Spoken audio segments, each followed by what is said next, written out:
So, you send us over this analysis, Yeah. and it had quite a title. It did. Cuando los aranceles se vuelven armas, el peor escenario de una guerra comercial global.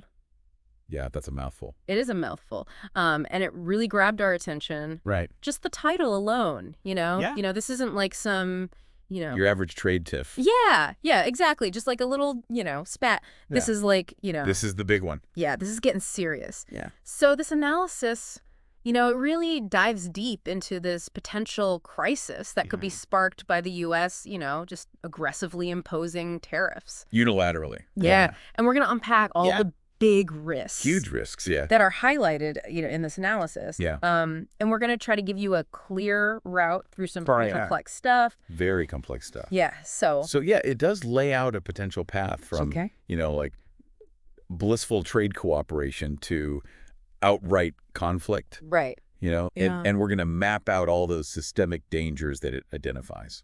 Yeah. And when you say systemic risks. Yeah, so by that we mean like the dangers Okay. that could destabilize Okay. the entire, interconnected global economic system. Right. Not just like individual parts of it. Right. Yeah. So like Yeah, so whole thing. whole shebang. Yeah, Yeah. And we want to give you a shortcut to understanding, right. the potential widespread consequences. Yeah, okay, so let's jump right in. Let's do it. Okay, so this worst case scenario that this analysis paints a picture of Yeah. starts with the U.S., just unilaterally hiking tariffs Yeah. and just saying like, Out of the blue. yeah, this is what's happening. Boom. Yeah. So what's the immediate fallout from that? What? It can't be a pretty picture. No, not at all. The analysis paints this picture of like a domino effect, Okay. right? The initial tariffs don't just sit there. Right. They trigger this immediate, It's like retaliatory response right. from all the economies Okay. that are feeling the impact. So like Yeah. think major players like Yeah. China, the EU, Mhm. Canada, Mexico, Right. all these major economies, they're not just going to sit there and take it. Right. Right. They're going to hit back with their own tariffs, and then it becomes this Right. tit for tat. It escalates. Yeah, exactly. And that's what's striking. It's the potential for this like rapid Right. international escalation. Right. Right? It's not just like Right. a localized dispute Right. between like two countries. It quickly morphs into this broad, Right. multi-front trade war with a lot of uncertainty hanging in the air. And this isn't just like Right? happening No, it's not in a vacuum. between countries. Yeah. This also affects international organizations too, right? Exactly. That's a great point. Okay. If we connect this to like the bigger picture, right? This widespread retaliation Uh-huh. can really undermine the authority of these, like these international bodies like the World Trade Organization. Right. Right. The WTO. Yeah. Yeah. Their ability to mediate disputes Okay. and enforce, those agreed upon rules of trade, Yeah. that could become severely limited or potentially even paralyzed. Wow. And this really raises an important question Yeah. about like the stability of the entire, global trade framework that's been, carefully constructed over decades. Right. It's like, Yeah. it's like pulling a thread on a Right. sweater. You don't know what's going to happen. Yeah. Okay. So this all sounds very high level, but how does this actually affect you, the listener? Right. Like in their day-to-day life? Mm. Like how do these tariff battles translate? That's a critical point. Yeah. To understand the analysis really spells out Okay. some very direct consequences Okay. for your wallet. Okay. The most immediate is higher prices for imported goods. Okay. And we're not talking about like luxury items here, right? We're talking about like the food you buy, Okay. the clothes you wear, Yeah. your kitchen appliances, Yeah. even your car, your smartphone. Right. Tariffs essentially act like an extra tax on these imports, Right. making them more expensive at the checkout. Right. So it's everyday necessities. The stuff you need. Yeah. And it's not just like No, finished products. it's not just the final products Yeah. that are affected. It's also like It's everything. Yeah. The analysis talks about all the industries right. that rely on components and raw materials Right. sourced from overseas. Okay, so like. Yeah. So like think about it. Yeah. A lot of industries in the US, Okay. they operate with these intricate global supply chains, Yeah. right? If tariffs drive up the cost Okay. of those imported parts and raw materials, Yeah. well, those increased costs are likely going to be passed along to you, the Right. consumer, Okay. in the form of higher prices Yeah. for domestically produced goods as well. So everything just goes up. Everything goes up. Yeah, and this widespread increase in prices. Right. That's what we call inflation. Okay. And it's a major concern in this scenario. Okay, so prices start to surge. What happens next? Well, what's the next step? So central banks, Okay. right, like the Yeah. Federal Reserve, they might feel like they need to step in Right. and raise interest rates. Okay, and that's to try and control the rising prices. Exactly, to try and Okay. tamp down that inflation. Oh. But this might sound like a technical move, but it has like this ripple effect Okay. that touches a lot of aspects of the economy, Okay. right? Because higher interest rates make it more expensive to borrow money, Right. which can impact everything from your mortgage, your car loans, to how much businesses invest, Right. how much consumers are spending overall. Right. It's a delicate balancing act, and this trade war-fueled spike in inflation can really make things difficult. Okay, so your grocery bill goes up. Borrowing money gets more expensive. Yep. What else the analysis talks about, like a shrinking global trade landscape? Yeah. How do tariffs create these barriers? Well, think of tariffs as like these artificial walls going up between countries, Okay. right? They're making imported goods more expensive. Right. So they discourage businesses and consumers from buying them. Okay. Right? And this naturally leads to a decrease in the total amount of international trade. Okay. Right? Yeah. And what's fascinating is how quickly Okay. and easily these barriers can be erected. Right. And then how much harder it can be to take them down. To unwind. Yeah, to unwind them. Yeah. Once they're in place. Yeah. And for American companies trying to sell their products overseas. Yeah, it must become a lot harder. Oh, absolutely. Right. Exporting companies suddenly find their goods facing these higher prices in those foreign markets because of retaliatory tariffs, right? And this makes it way tougher for them to compete with the local producers or companies from other countries that are not caught up in this trade war. That aren't in the crosshairs. Exactly. Yeah.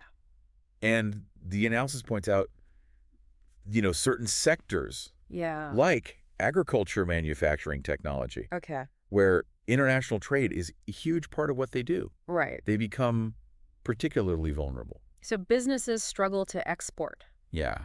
Imports become pricier. Yeah. At home, this paints a pretty gloomy picture. Yeah. And then it talks about business closures Right. and job losses. Yeah, it's kind of this logical progression of consequences. Yeah. Right? If businesses can't compete effectively in international markets, and they're facing higher costs for imported components, their profitability takes a hit. Right. And worst case scenario, Right. businesses start shutting down. Yeah. Layoffs start happening. Right. Unemployment starts rising. Yeah. And then, the uncertainty created by this trade war, that can also scare off foreign investment, which further hinders economic growth and job creation. Right. So like a whole All cascade of negative effects. Yeah. And so this is all kind of heading towards this broader economic downturn. Yeah. And the analysis uses that big, scary R word, recession. Yeah. How does this chain of events lead to a full-blown recession? Well, it's like the combined impact of all these negative forces, right? Yeah. Inflation's reducing how much people can buy. Right. Declining exports are hurting businesses. Yeah. Reduced investment is slowing down growth. And decreased consumer spending is further weakening economic activity. Right. So when all these factors start feeding into each other Yeah. in this negative cycle, that's when you get the conditions for like a significant economic recession. Right. And the analysis emphasizes, we likely see a rise in unemployment and a widening gap in income inequality during this kind of downturn. And it sounds like smaller businesses are especially at risk. Oh, absolutely. In this kind of climate. Yeah, they often don't have the same Right. financial cushion or resources as larger corporations to absorb the increased costs or navigate these complexities of the new trade barriers. Right. And they tend to rely more on specific supply chains or export market, making them super susceptible to these disruptions caused by this kind of trade war. Okay, and this isn't just looking at, individual countries. No, this is global. It's talking about this synchronized global recession. A synchronized global recession. That sounds really concerning. It is very concerning because, given how deeply interconnected the world's economies are today, a major trade war like this involving key players like the U.S., Europe, Asia, it could very well trigger this simultaneous downturn. Wow. Across the globe. Yeah. Right? And the analysis highlights these potentially devastating consequences for developing nations that really heavily rely on demand from these major economies for their goods and services. Yeah. So it's this scenario where almost everyone feels the negative economic repercussions. Wow. Okay, so moving beyond just like the trade of physical goods, the analysis also brings up this really interesting possibility about the tech and finance sectors potentially splitting apart. Yeah, that's a really fascinating aspect of this. Yeah. Right. What's really fascinating here is the idea that this trade war could spill over from tariffs on goods and lead to this kind of separation in technology and finance, right? So you could have these major global powers starting to develop their own distinct and incompatible technological systems. Right? And this is driven by concerns about national security, gaining a competitive edge in this hostile trade environment. Right? So imagine a world where smartphones from one country couldn't easily run apps developed in another. Because they're based on these fundamentally different tech standards and security protocols. Right? That's the kind of fragmented technological landscape this analysis warns about. Wow. And that could really stifle innovation, drive up production costs, and make international collaboration in these crucial tech areas much harder. Okay, so the iPhone can't talk to the Huawei phone. Exactly. Okay, and in the financial world, the analysis also mentions that the longstanding dominance of the U.S. dollar isn't necessarily guaranteed in this scenario. That's another huge point to consider. Right? So faced with these aggressive trade policies from the U.S., other countries might start looking for ways to reduce their dependence on the U.S. dollar for international trade and financial transactions. Right? So this could involve promoting alternative currencies, potentially weakening the central role of the U.S. dollar in the global financial system over time. It's a long-term shift. But a trade war could definitely act as a catalyst. To speed up the process. To speed up the process, exactly. Yeah, it almost sounds like this aggressive trade strategy could backfire on the country that initiates it. Yeah, it's a key strategic consideration. If we connect this to the broader geopolitical picture, this aggressive trade policy, as the analysis outlines, could alienate traditional allies. And these countries might start looking towards other major global players, like China or the European Union, to establish new trade agreements, essentially sidestepping the U.S. Wow. And this could weaken the U.S.'s economic diplomacy and its ability to take the lead on global issues, not just in trade, but also in areas like finance, technology standards, and even like addressing climate change. So it's like using this blunt instrument where you need this more nuanced approach. Exactly. And the analysis suggests that we can learn from past events, specifically mentioning the U.S.-China trade war.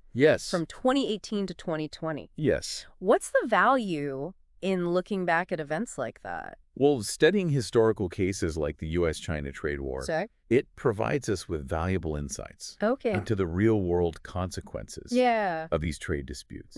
What's really insightful is the opportunity to identify those patterns of behavior, understand the economic impacts, and potentially learn from past mistakes to avoid repeating them or to find ways to mitigate the risks of future escalations. So it offers these valuable data points for policymakers and analysts trying to navigate these complex international trade issues. So to bring it all together, what is the core message of this analysis regarding the potential dangers? The analysis delivers a stark warning. Initiating a trade war through this aggressive tariff imposition carries substantial risks of setting off this negative chain reaction globally. And that includes inflation that hits consumers directly, widespread unemployment, a significant global recession, the fragmentation of these critical technology sectors, the weakening of these international institutions that are designed to regulate trade, and ultimately a decline in geopolitical leadership. for the country that starts these actions. Okay, and the alternative path, as the analysis emphasizes, lies in a completely different approach. Different approach, yeah. It really advocates for the importance of multilateralism, economic diplomacy, and international cooperation in trade. Okay. It argues that trade should be this tool for fostering development and shared economic prosperity, rather than a weapon used in these disputes. Yeah, it definitely gives you a lot to consider. It does. About the interconnectedness of our global economy. Absolutely. And it makes you wonder, are there any proactive steps? Good question. That individual citizens and businesses could take to lessen their vulnerability, regardless of what trade policies governments might enact? Yeah, that's a really important question to think about. Yeah, well, thanks for going on this deep dive with us. My pleasure. We really appreciate it. Anytime.